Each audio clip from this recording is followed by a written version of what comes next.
right, so thank you for coming to our workshop series. I decided to move us in here because it just felt too big and, I don't know, intimidating in there. So I was like, let's come out here and then we can have a little bit more discussion, open communication, all that stuff, since tonight is communication. Huzzah!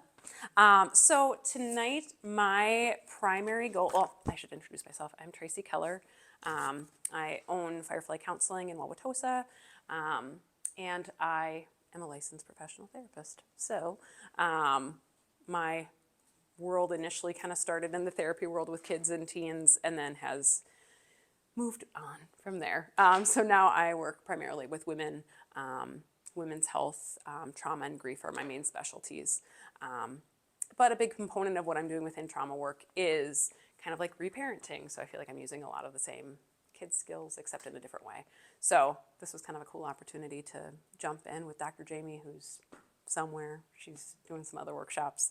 But yeah, tonight is going to be Bridging Worlds, so parent preschooler communication, because who's having fun with that right now? I know I am. In writing this, I just have to tell you, in writing, kind of putting my thoughts together with this, I could like hear all of the like miscommunication things that I do on the daily, and to like slow down and actually like try some of the things, I'm like, oh, my day probably could have go a lot smoother if I just listen to myself a little bit more than what I should be doing. So my main goals for tonight are for us to do one of the biggest kind of like parenting caregiver tools that we can do of that reflective parenting. So really kind of like taking your own specific situations and giving yourself the time and space to actively like think about what you're doing, much like I did earlier today as I was writing this and reflecting. Because I think that a lot of the times the day-to-day, the monotony of things, it's just really easy to like kind of like come in and flow and just go with like your gut or whatever's kind of coming up, and to really intentionally slow down and to reflect on like, is this working? Is this going the way that I want it to? You know, for us to have the time and space to do that tonight, like, let's do it. My other thing is just to kind of give you that psychoeducation. I know that me and Dr. Jamie really kind of like hit it hard with some education just so you understand what's going on in your preschoolers' brains, because it's different than our brains and they're developing, and it's beautiful and frustrating at the same time. So just to kind of help you guys understand a little bit of what's going on there, so that you can have a better understanding of how you can kind of best reach them with where their brains are at developmentally. And then to give some perspective too, I think a lot of the times we get into like our parenting perspectives of things or caregiving perspectives, and a lot of the times it's really easy to kind of like fall out of touch with like what it is to be a kid and what it's like to have those experiences. So to give us a little bit of time to take some different perspectives and to look at communication from different vantage points, I think can be really helpful. And also just like help you reflect on like what kind of relationship do you want to be building and how can that look. So, and then finally, as always, skills and things you can take out into the world and utilize. I have like a bunch of cool like scripts and stuff for you guys tonight too. So there's like things you can like actively like not think about and like take out into the world and be like, these things, let me just try this and see if this is working. I'm gonna grab one too, because I'm realizing that I didn't grab a copy for myself. While we're getting rolling, I want us to just kind of start with like some reflection. So if you can, for yourself, just think about, as a kid, go back into like your kid body, and I want you to think about a communication or like an instance of communication that felt really helpful to you, or felt really nurturing, or felt like it went really well, right? So if you can think about maybe there was somebody who you had really good interactions with and what that was like. You can ask yourself, like, how direct was the communication? Was it respectful? Was it kind? Did the intention of what the person was saying match the delivery, right? And now I also want you to think about and reflect on a communication instance as a kid that didn't go quite the way you wanted it to go, or that didn't land right for you, or didn't feel so good in your bodies. And reflecting on that instance, you know, how direct was it? Was it kind? How direct? Was it respectful? And like, what was the messaging you got from it? Like, what was your takeaway from it? And was that the message that the parent or grown-up or other person was like trying to send you?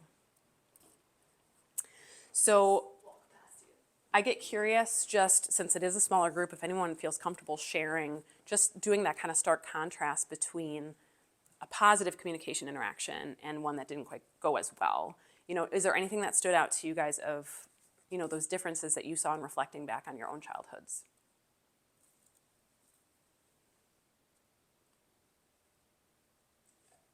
I'll say the bad experience was total denial of what I was saying. Just like denial. Mm-hmm. And then, and subsequently the good experience, well, I didn't have any. So, So that, nobody ever said, you must be feeling sad. right, yeah. So, no one ever. Just to have that, like, that perspective, not really having that, like, emotional piece being heard, you know? Yeah. I was thinking the first time I was probably 30-something and I already had a child. First time someone was able to say, oh, you sound blah, blah, blah. Yeah. Sad. You're like, what? Yeah, What's that? I know, I did. I was like, Okay. what's that? Okay. Yeah, absolutely. Thank you so much for sharing. Anyone else have any situations that they feel comfortable sharing? I know a common theme that I get in my office, just like helping people navigate these communication patterns from childhood, is a lot of adults, when reflecting back, like didn't feel heard. Like the message wasn't actually like accurate to what they were feeling within themselves. And like a lot of the lectures just like went over the heads, right? They're not talking about the same things. And then what I'll also get is like in teenagehood, you start to see like people kind of start to pull back from their parents because it's like, well, you don't hear me anyway, so why would I try? Why would I share with you? You're not a safe person to do that with, you know? So for us to have that reflection now, right, doesn't mean we're going to get it perfectly all the time, but how like just one situation could kind of open that door and keep those realms of communication open.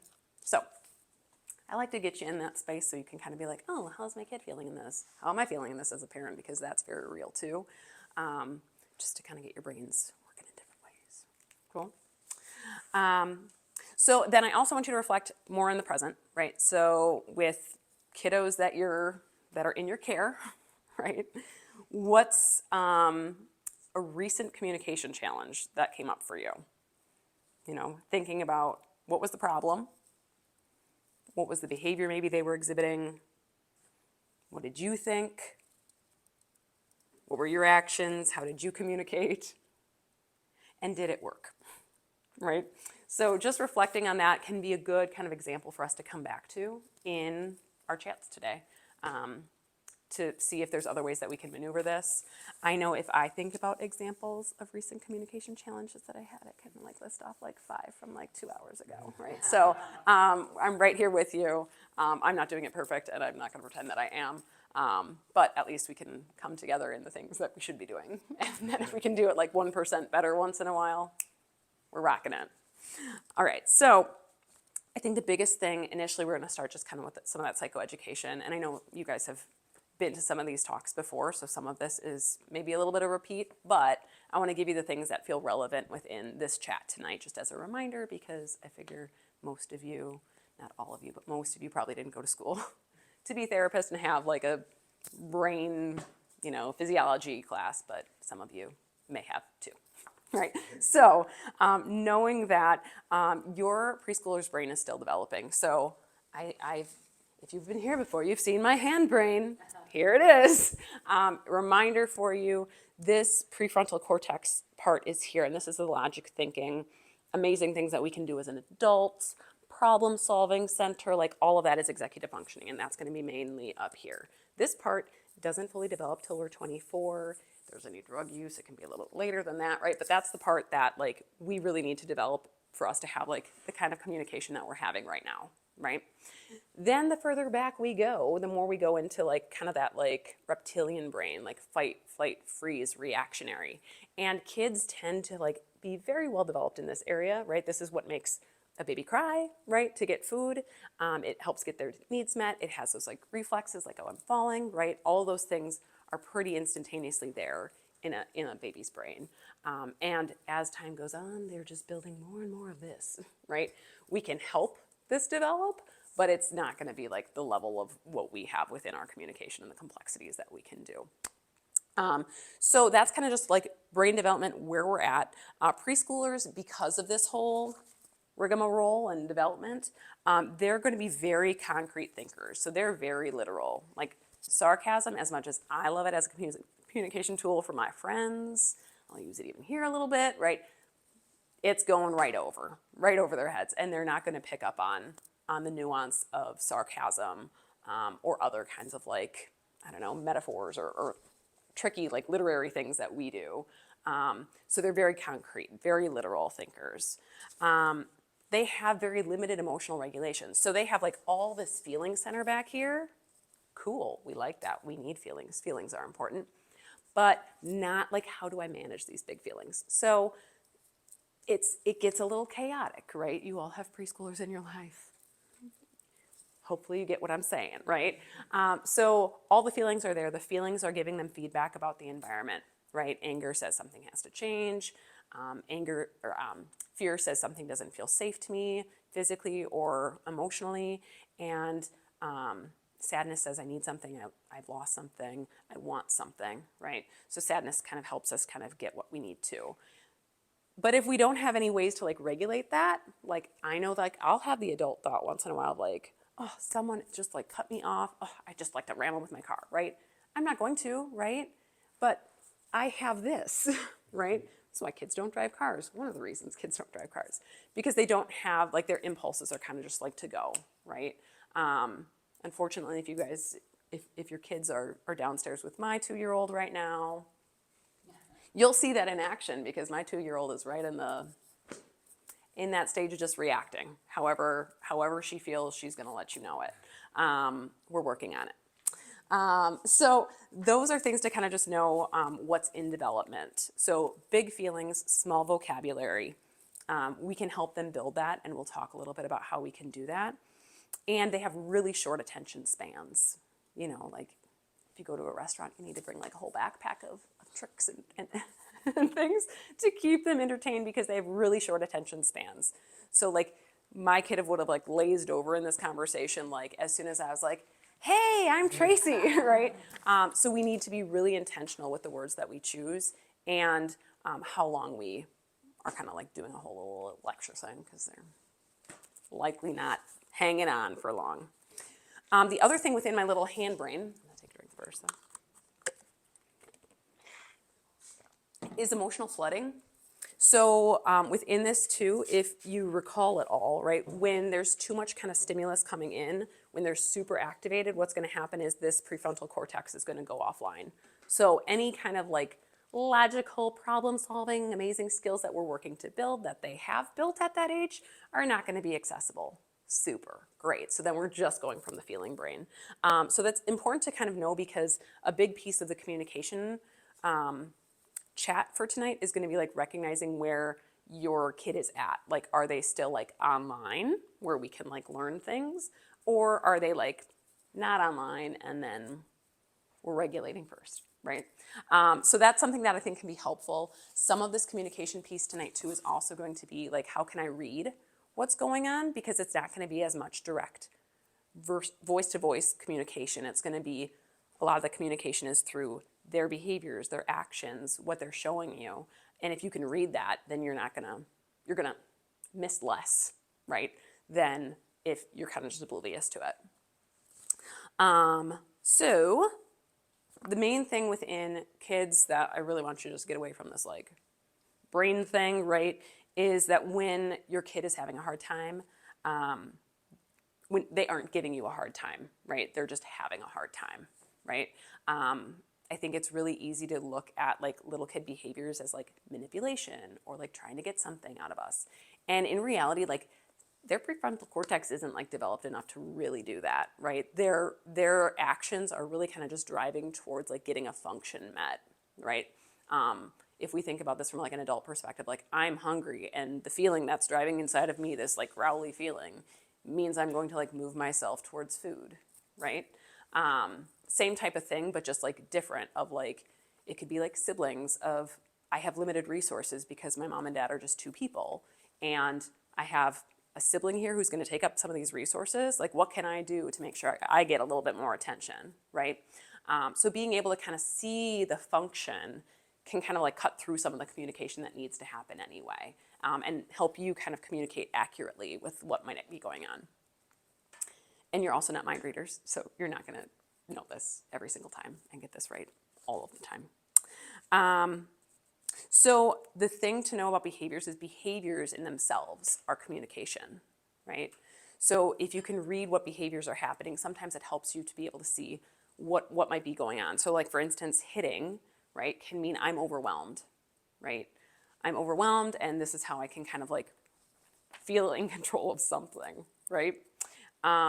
Ignoring, right? Like, get your shoes on, get your shoes on. Hey, you wanna get your shoes on, right? If they're ignoring that, you know, they're asserting some sort of control, right? So being able to kind of recognize that. And like when you see them melting down, right? When you see this like lid flipped off, right? You're seeing I don't have the skills to manage this feeling that's going on right now, right? So then we can lean into some of the skills that I know we talked about in previous workshops of like, how do I co-regulate? How do I calm my system so that we can actually have like verbal communication that is helpful. So when you see your kids and they're struggling, you know, if you can kind of just like, if you can, right? Sometimes I'm overactivated and I don't. But the thing we'd like to strive towards is like when your kid is having a hard time, there's something that they need, right? It's not something they're doing intentional. I truly believe there's no like bad kids, right? It's just usually communicating a need that they don't have or that we can kind of help to get that need met.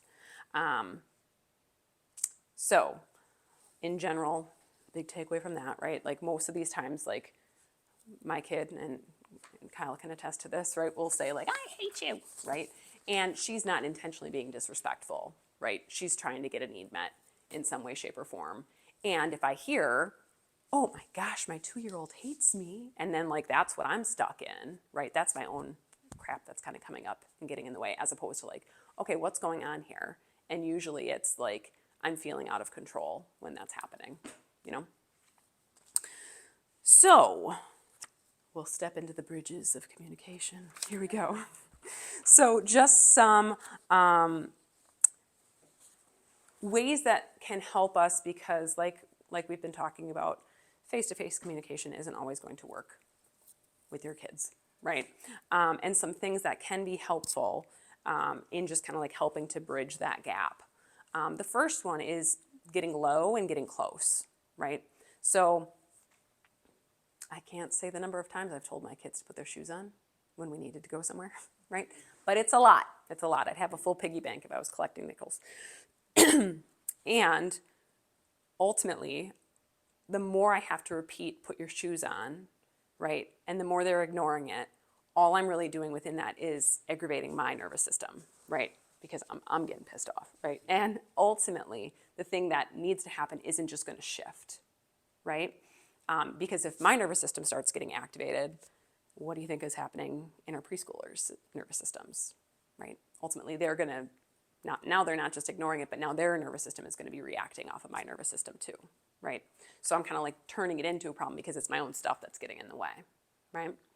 So getting low and getting close can be a way to kind of cut through some of that BS that's going on. So get your shoes on, and if you can see, okay, we're not moving, I'm still playing with this Lego, right? Or I have to pack this purse just so, right? Getting low, getting on their level, so you're looking them like in the eyes, getting that eye contact can be huge. And some physical contact can help with that too. So even just like touching an arm, or like touching a back or something like that to initiate that like eye contact too, can be helpful before you say anything, right? And also indirectly what you're communicating is like, I'm here, I'm connected to you, right? And you can start some of that like mirroring of like, hey, we're doing something together now too, that they're more apt to kind of like move in towards as well. So that's bridge 1, getting low, getting close. Any questions on anything we've gone over quite yet before I go into bridge 2? Okay, cool. So bridge 2,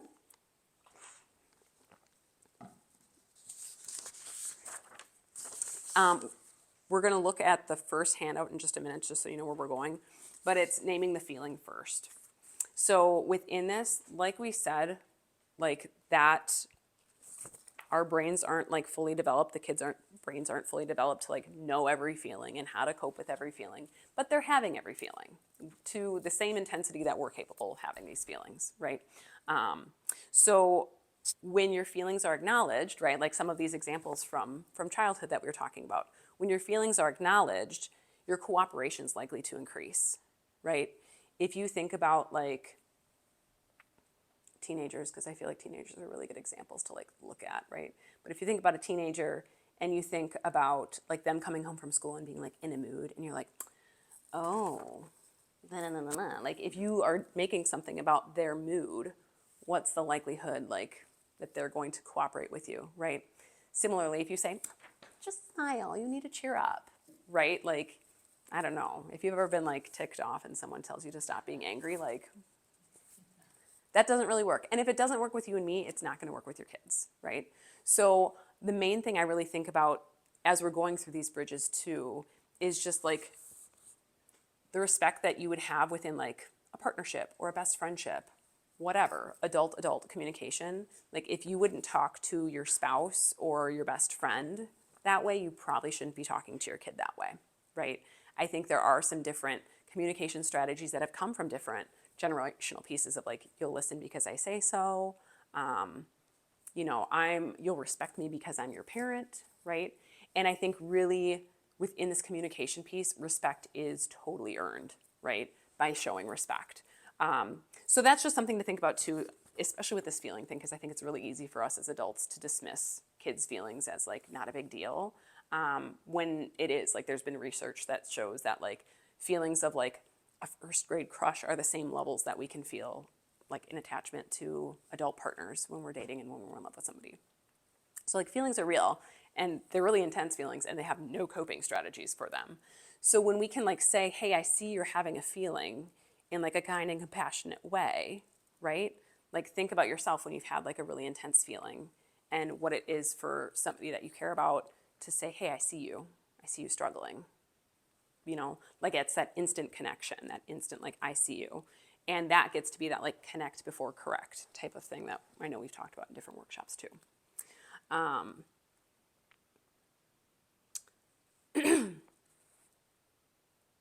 So if you go through like an example of like your kids when they're melting down, right? So think about the last time they kind of melted down, and I'm gonna think about this too because I have too many options to think about. How would they feel if your messaging was like negative towards that, or if you tried to like minimize their feeling? And you can like, probably picture your kids and what their response and reaction would be. And how might they respond if you came in and like named the feeling for them and just like acknowledge that it's there, right? So it's just kind of a contrast you can use within like your own examples of kids in your lives, because my guess is you probably have an idea of how they would respond and how that might look differently. So if you want to go to the first handout, this gives you kind of like a magic formula too. But these are simple validation phrases for preschoolers. So again, this works because when kids feel understood, their nervous systems calm down. So when your nervous system is activated, right? So like for instance, if my kid feels misunderstood, ultimately they're very little people, right? They're like everything is kind of a threat to little people because they don't have much agency. Their nervous system, especially if they feel disconnected from us, their nervous system is going to be primed to disconnect in a lot of ways, right? It's going to say like, oh, you don't get me, and that might be dangerous, so I'll back away. So it's not going to lean in towards compliance. So when they feel understood, their nervous systems can calm a little bit more, and that's going to help with cooperation. Does that make sense? I don't know if I explained that well. Okay. So calm kids cooperate more. When you are kind of leaning in or validating feelings, it's really important to know that you're not agreeing with the behavior, right? I'm not going to go in and be like, hitting your sister was a great choice, right? That's not what I'm doing. But like, I will see my 2-year-old like hands full of her sister's hair, right?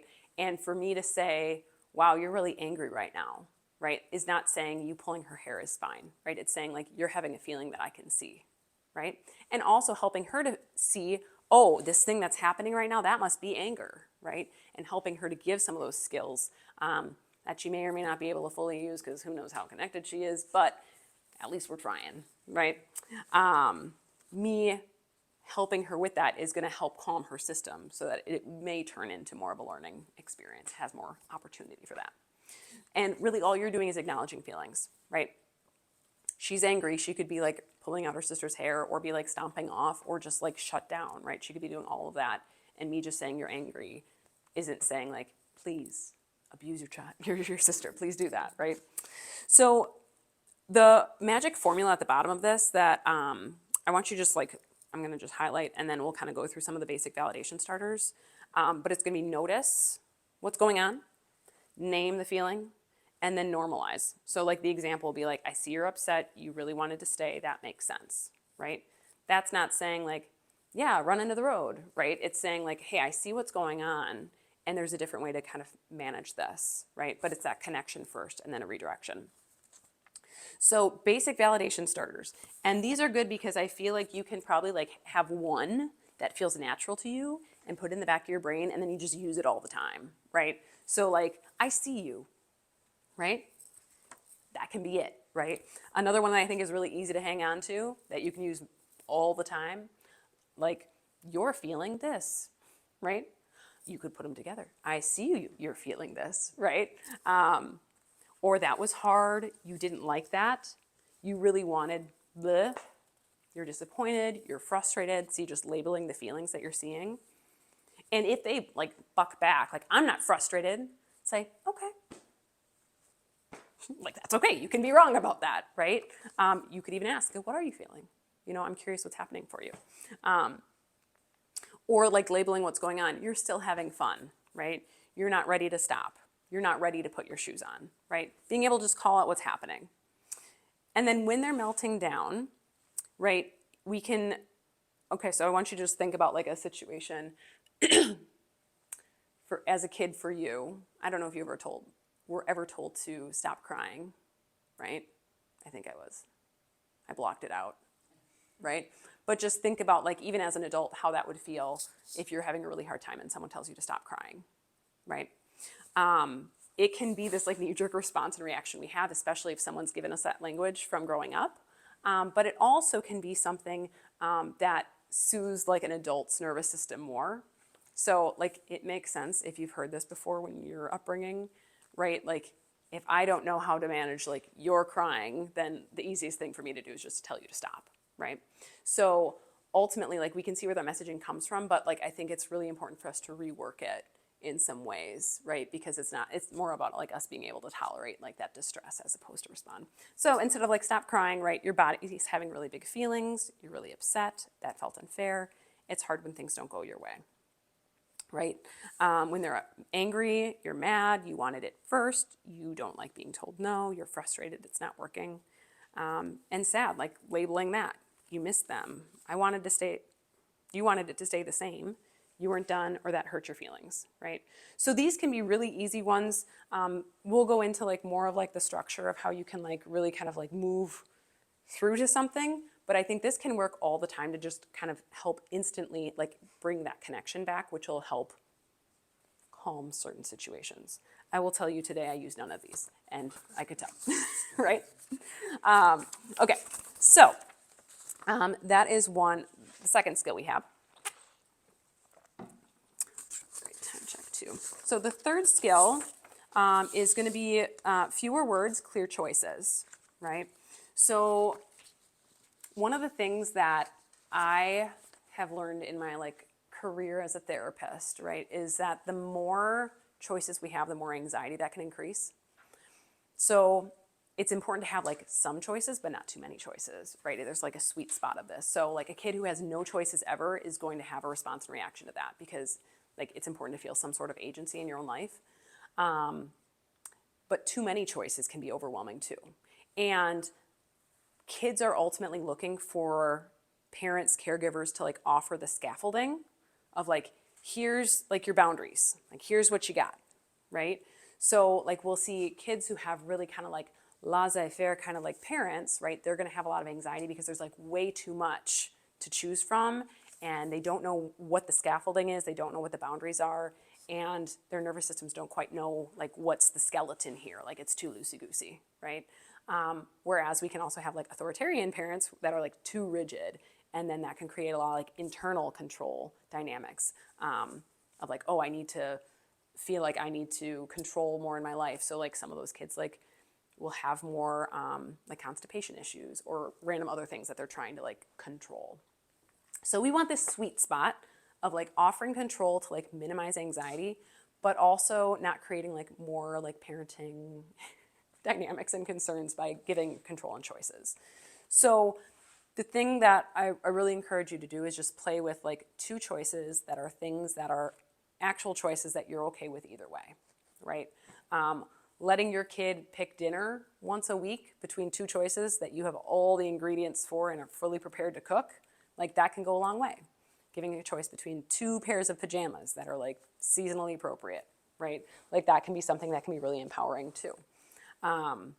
Or some of the stuff you can let go of. Like I know my kid like she was the Frozen outfit today at school. And that was just a battle I chose not to pick because self-expression, man, you know, do your thing. So like kind of picking those choices, but also like when it's time to really kind of like get down to business and do some things, like what are some choices that I can provide in this situation to help transition, help us move, help us do the things we need to do. So fewer words and clear choices. This also means like lecturing, not going to be a thing. It's not going to be a thing. It's just not going to work, right? Really thinking through like what's the message I want my kid to get out of this conversation and leading with that can be huge, right? Because a lot of the times it doesn't have to be a huge long explanation. It can just be like, hey, when you are sitting really close to the street, that makes me nervous because cars are driving back and forth, right? So if you're feeling like you want to run, you can let me know and I can tell you where it can go, or we can run when we get home, right? So being able to kind of navigate that. And I think the other piece of this is like a calm tone goes a long way too. The calmer you are, the calmer your kid is going to be, right? If we can regulate our nervous systems, their nervous system's going to mirror that as well. So I'll often, well, when I was working more with kids, like I will encourage people to like be like almost like a vending machine parent, like, do you want Snickers or Milky Way, right? Like these are the options that you have. I'm not emotionally tied up in whatever you pick. I'm cool with whatever, and these are your options, right? So if we go to the next handout, the second one, you're gonna see smooth transitions, scripts that prevent power struggles, because we all need that, right? So in this, that formula, we're just going to kind of keep like building onto. And this is one that I think if you're going to like hang on to like some sort of formula within communication, this is what you want to do. Preschoolers struggle most with transitions.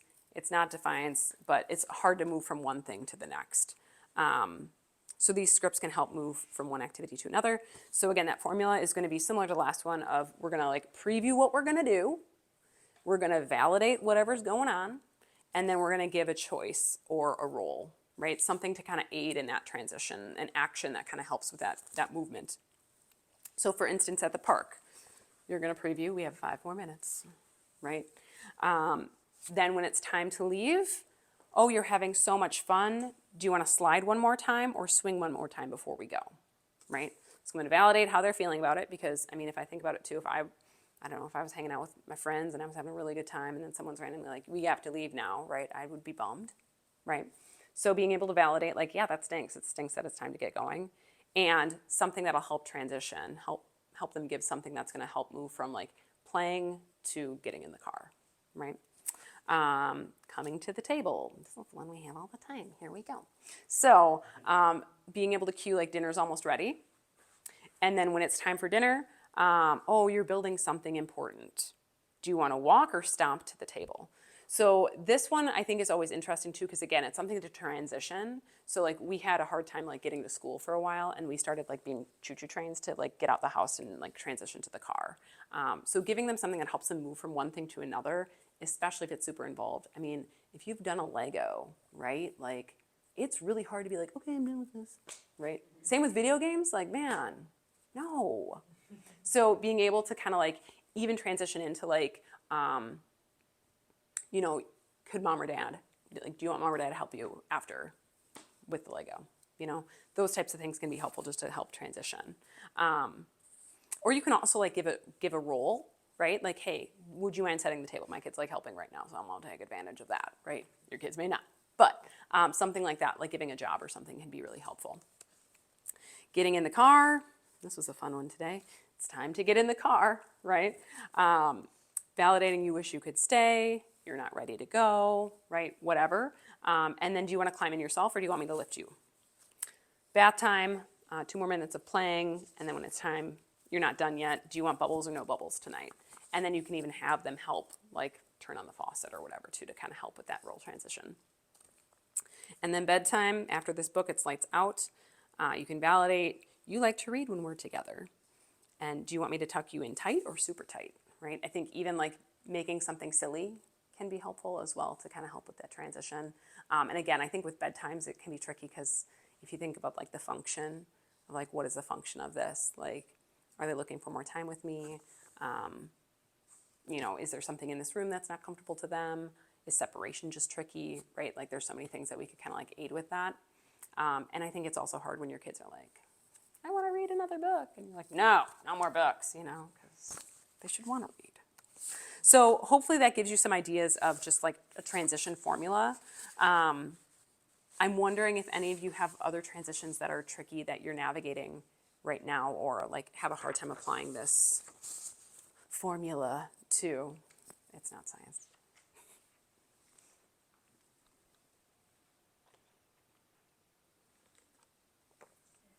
Leaving the house to go to school, come here.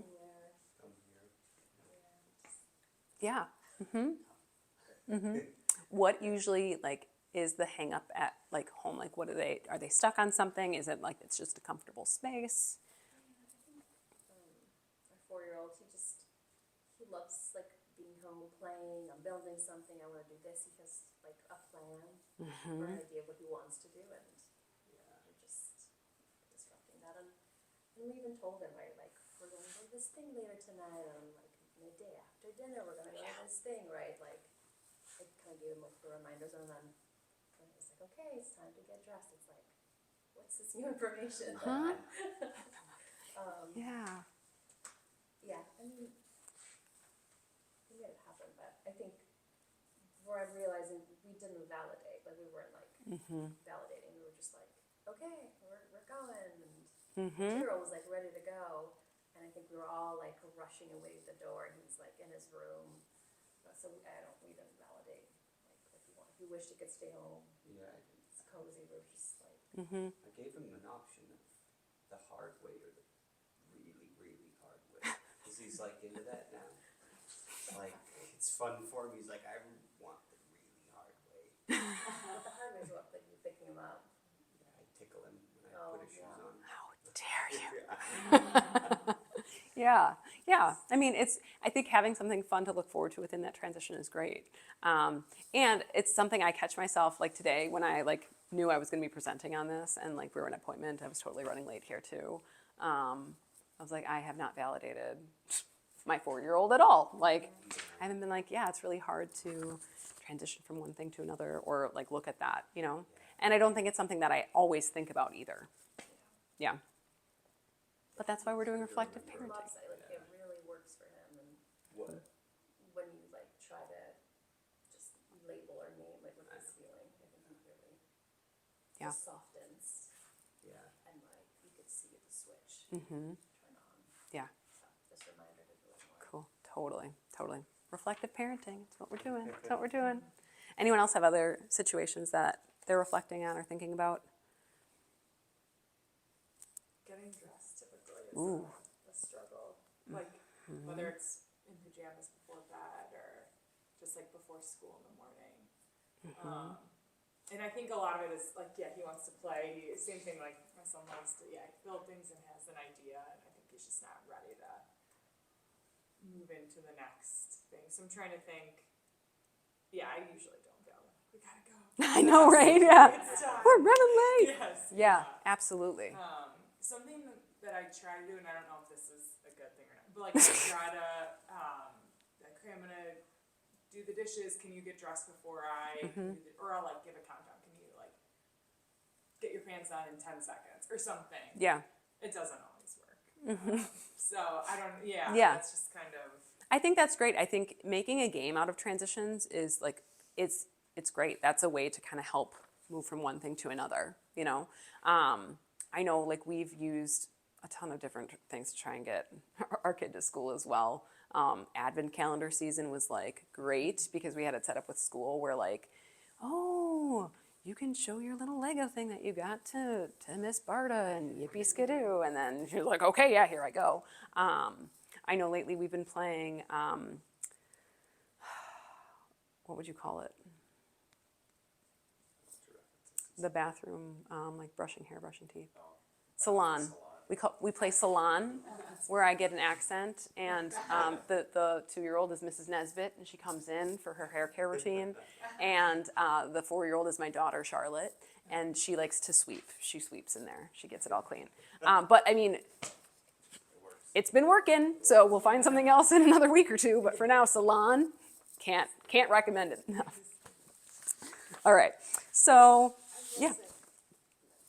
I'm working on a lot of these, you know, the 3-year-old doesn't wanna go, for dinner. I'm like, well, hop on my back, do you think Yeah. Dad's making worms tonight? And then all the way into the kitchen, we're talking about, you know, do you think it's snake poop? What do you think it's gonna, what is Yeah. it gonna make? So, I have found that I'm actually going to bed earlier because that kind of stuff takes a lot of my energy Yes. to think of those things, and I'm really tired at the end of the day just from all the mental stuff. Absolutely. Absolutely. Yeah, it's exhausting. Yeah. It is. It's not even physical. There's no. Yeah. It's the mental, and I make a conscious choice sometimes. Like, do I have the energy? I know what's the best way to get her to bed. I know the best way is to make a story or play something, and it's like, do I have that? Yeah.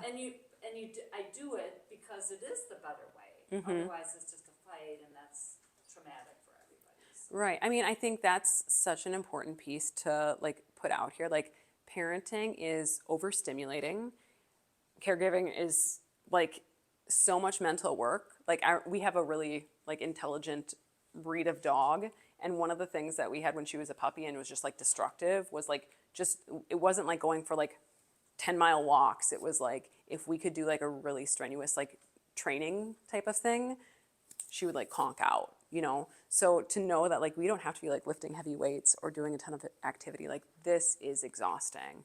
And like to even have that reflection of like, okay, which way do I want to do this, right? I know I'll have pep talks in my car sometimes when like there's just too much noise going on where I'm like, don't yell right now because it's just gonna make it worse. And then at some point I'm just like, would you be quiet, right? So like I'm trying, right? And like trying to do the reflection, and sometimes I can lean into that and sometimes it's just not available because I have my own nervous system as well, you know, and we all have different levels of how much sensory input, how much creativity, how much of this we can really manage. But I think it's really interesting. When I was pregnant with my second kid, I would notice when I wasn't feeling well, right? I could see all the extra behavior stuff that I was having from the older sibling, right? Because I wasn't as emotionally available. So when I was in pain or when I was sick, it would be that much more exhausting on top of it because I wasn't like readily available, you know? And I'll find that too. I think you'll attest to it too, of like when either of us is like overstimulated, like we'll see our kids are like making poorer choices, right? Because they're really kind of just trying to make that connection. When you really need them. I know. You really need them. I know. Yes. Yeah, yeah. But it is really just that like nervous system like mirroring, and it's really hard to do, So some of that good self-care once they go to bed, or when you are home and it's silent, just like soak that up, right? Or doing things that are really helpful to you, going to bed earlier, things that are calming to your nervous system. Like there's a ton of cool like down regulation things you can do to just kind of like optimize, get as much energy as you can out of that time. But I know I also end up just like doom scrolling or like staring off at the wall for too long or watching crappy TV. So compassion for ourselves as we're navigating this. But yeah, thank you for bringing that up. So a couple other things that I want to navigate with the last couple minutes here that I'm going to go through just in case you guys have questions or something. Common traps. So I'll read through them and I just want you to like think about like which one you fall into most likely. Over talking, right? Saying too much. Yeah, both kids are like, Yeah. stop talking, Dad. I'm done now. Fine. Including me. Okay. Asking choices that aren't real choices, right? I'm gonna look at you for that one. What does that say? So asking questions that aren't real choices. So an example I'll give you from Kyle. He will say, oh, do you want to go for a run with me? Oh, do you want to go to the grocery store? When it's like, you're going to the grocery store. Like, please take them to the grocery store, Oh, instead of asking and then Yeah, they yeah, say it's not no. actually a choice. Yeah. But then it turns into a choice, and then I'm like, That's a good one, right? Yeah. So it'd be like, we're going to the grocery Yes. store. But what would be, I guess a choice would be, do you want to? should we opt get in? Right. should we get one of the cool like tractor carts, or do you want to walk like penguins through the I mean, I don't know. Something like that, yeah. Yeah, it's hard to, like validating all that stuff, like it's hard to go, we'll leave in 5 minutes. I know it's hard to leave the house, and should we get a candy bar at the end? Or maybe you can help pick out snacks, something like that. I heard once, never ask a question if you aren't ready to receive an Yes. answer. And also don't set like a boundary that you're not gonna actually follow through on. Yep. Correcting before connecting. I think this is like what we were saying before of like not validating that like experience. I do that too. Like that's probably mine of just trying to like, let's just go, right? As opposed to like, oh, there's something going on emotionally for you. Yeah.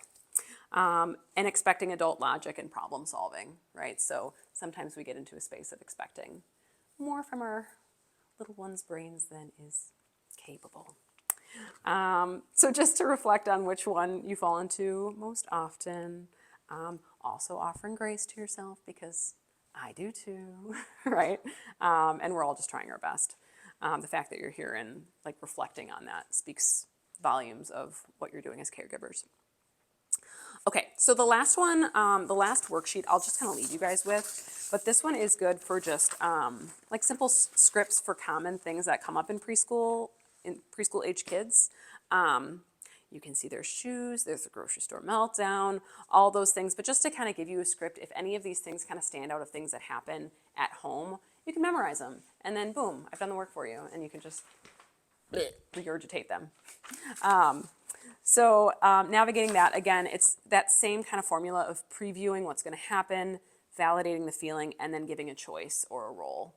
Or I think we, as we kind of like added in, like making it fun, like turning it into a game in some way. So I would just want you to reflect back on the communication issue that you were thinking about at the beginning of this, and just think about something you could implement from what we talked about tonight. What could be different, what might be available now that wasn't necessarily there, that you hadn't reflected on before. And just thinking about how that might go if you are able to kind of sneak that in the next time that common communication thing comes up. And then I am available for questions if you guys have anything or comments or anything like that. Yeah.